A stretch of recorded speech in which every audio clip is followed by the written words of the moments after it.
இது மகிமை நேரம். மகிமை டிவி நேயர்களை அன்புடன் வாழ்த்துகிறேன். மகிமை நேர நிகழ்ச்சிக்கு உங்களை அன்புடன் வரவேற்கிறேன். நாம் தொடர்ந்து கிறிஸ்து ஏன் மரித்தார் என்ற தலைப்பின் கீழே தியானித்து வருகிறோம். இங்கே வசனம் சொல்கிறது, யூதா 1:23 சொல்கிறது, மாம்சத்தால் கரைப்பட்டிருக்கிற வஸ்திரத்தையும் வெறுத்து தள்ளுங்கள் என்று சொல்லி குறிப்பிடப்பட்டிருக்கிறது. இன்றைக்கு ஆண்டவராகிய இயேசு கிறிஸ்து ஏன் மரித்தார்? அவர் மரித்ததின் நோக்கம் என்ன? அவர் பாவக்கரை நம்மிடமிருந்து அகற்ற அவர் மரித்தார். பாவக்கரை, கரை என்ற உடனே நினைவுக்கு வருவது என்னவென்றால் ஒரு வசனம் எரேமியா 2:22 போடப்பட்டிருக்குது. நீ உன்னை ஒவ்வொரு மண்ணினாலே கழுவி அதிக சௌகாரத்தை கையாடினாலும் உன் அக்கிரமத்தின் கரை எனக்கு முன்பாக இருக்கும் என்று கர்த்தராகிய ஆண்டவர் சொல்கிறார். பாருங்க, ஒவ்வொரு மண்ணிலே கழுவினாலும், ஒவ்வொரு மண்,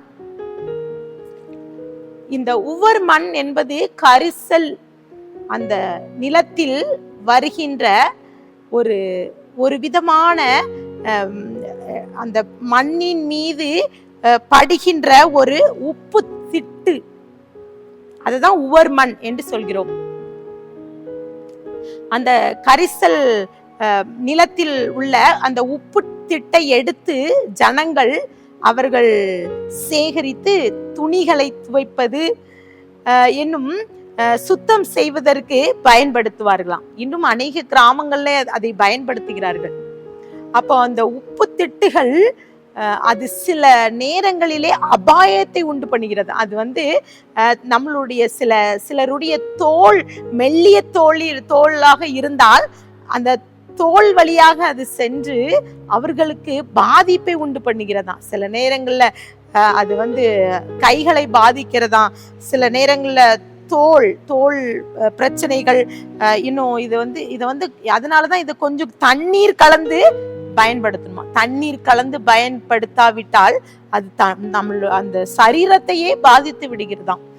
அதைத்தான் வேதாகமத்துல அந்த வசனம் என்ன சொல்லுதுன்னா, நீ உன்னை ஒவ்வொரு மண்ணிலே நீ உன்னையே நீ கழுவினாலும் உன் கரை போகாது. காரணம், அந்த கரை நம் மீது செலுத்தப்படுகிற அந்த பாவக்கரை போக்குவதற்கு கர்த்தராகிய ஆண்டவருடைய இரத்தம் சிந்தப்பட வேண்டும். நம் ஆண்டவர் இயேசு கிறிஸ்து அவர் நம்மளுடைய பாவக்கரையை கழுவி நம்மை சுத்திகரிப்பது ஆண்டவராகிய இயேசு கிறிஸ்துவின் இரத்தம்.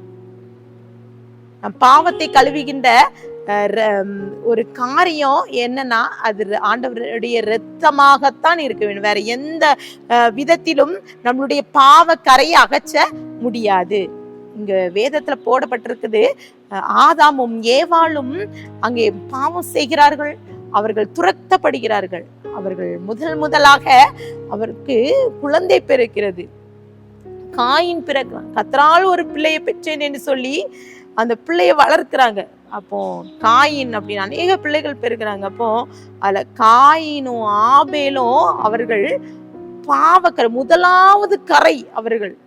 அவங்க நல்லா வளர்ந்தாங்க, எல்லாம் செய்தார்கள், கர்த்தருக்கு பலி செலுத்துறாங்க, எல்லாம் நல்லதுதான். ஆனா அவங்க என்ன செய்து விட்டார்கள்? அந்த காயின் ஆபேல் இவர்கள் 2 பேருக்கு மேலே ஒரு சண்டை வருகிறது. அவர்கள் கர்த்தர் ஆபேலின் பலியை அங்கீகரித்தார் கோபத்துல அவனை பாவக்கரையாக்கி விட்டான். அப்போ ஆபேலுடைய இரத்தம் அங்கே ஆண்ட சமூகத்துல கேட்கப்பட்டுதான். ஆனால் இங்க ஒரு வசனம் சொல்லுது பாருங்க, லூக்கா 11:50 போடப்பட்டிருக்குது, ஆபேலின் இரத்தம் முதல் பலிபீடத்துக்கு தேவாலயத்துக்கு நடுவே கொலையுண்ட சகரியாவின் இரத்தம் வரைக்கும் உலக தோற்றம் முதற்கொண்டு சிந்தப்பட்ட சகல தீர்க்கதரிசிகளுடைய இரத்த பலியும் இந்த சந்ததியினிடத்தில் கேட்கப்படத்தக்கதாக இப்படி செய்வார்கள் என்று சொல்லப்படுது. அப்ப எல்லாருடைய இரத்த பலிகளும் இங்கே ஏதாவது ஒரு இரத்தத்தை நம்ம சிந்தினா அதுக்கு நமக்கு கேள்வி உண்டு. நியாயத்திலே கத்தர் கொண்டு வருவார். ஆனால் இங்கே நமக்காக கத்தர் பலியானார். பாருங்க, எபிரேயர் 12:24 புது உடன்படிக்கையின் மத்தியஸ்தராகிய இயேசு கிறிஸ்துவிற்கும் ஆபேலுடைய இரத்தம் பேசினதை பார்க்கிலும் நன்மையானவைகளை பேசுகிற இரத்தமாகிய தெளிக்கப்படும் இரத்தத்திற்கு வந்து சேர்ந்தீர்கள். அப்போ ஆபேலுடைய இரத்தம் பேசினா கர்த்தராகிய இயேசு கிறிஸ்து இரத்தம் பேசும். எப்படி பேசுனா, நம்மளுடைய பாவக்கரையை அகற்றுவதற்காக பரிந்து பேசுமா. பாத்தீங்கன்னா, ஒரு அட்வர்டைஸ்மெண்ட் பார்த்துருப்போம், நம்ம டிவில எல்லாம் பார்த்துருப்போம். பாருங்க, கரை நல்லது அப்படின்னு சொல்லி அதை போட்டா கரை நல்லது, அதனால நம்ம துணியெல்லாம் சுத்தமாயிரும் அப்படின்னு. ஆனா பாவக்கரை, நம்மளுடைய பாவக்கரை போக்க வேண்டும் என்றால் ஆண்டவராக இயேசு கிறிஸ்துவின் இரத்தம் நம்மில் கழுவப்பட வேண்டும். இந்த உலக பிரகாரமான காரியத்துல ஒரு ட்ரெஸ் நல்ல வெண்மையாகணும்னா ஏதோ ஒரு பொருளை போட்டு அதை சுத்திகரிக்கிறோம். ஆனா ஆவிக்குரிய வாழ்க்கையில நம்மளுடைய பாவக்கரை அகல வேண்டும் என்றால் ஆண்டவராக இயேசு கிறிஸ்து இரத்தம் நம்மில் ஊற்றப்பட வேண்டும். இன்னும் ஒரு வசனம் சொல்லுது, பாத்தீங்கன்னா மீகா 7:9-10 குறிப்பிடப்பட்டிருக்கிறது. நான் கர்த்தருக்கு விரோதமாக பாவம் செய்தேன், அவர் எனக்காக வழக்காடி என் நியாயத்தை விசாரிக்கும் மட்டும் அவருடைய கோபத்தை சுமப்பேன்.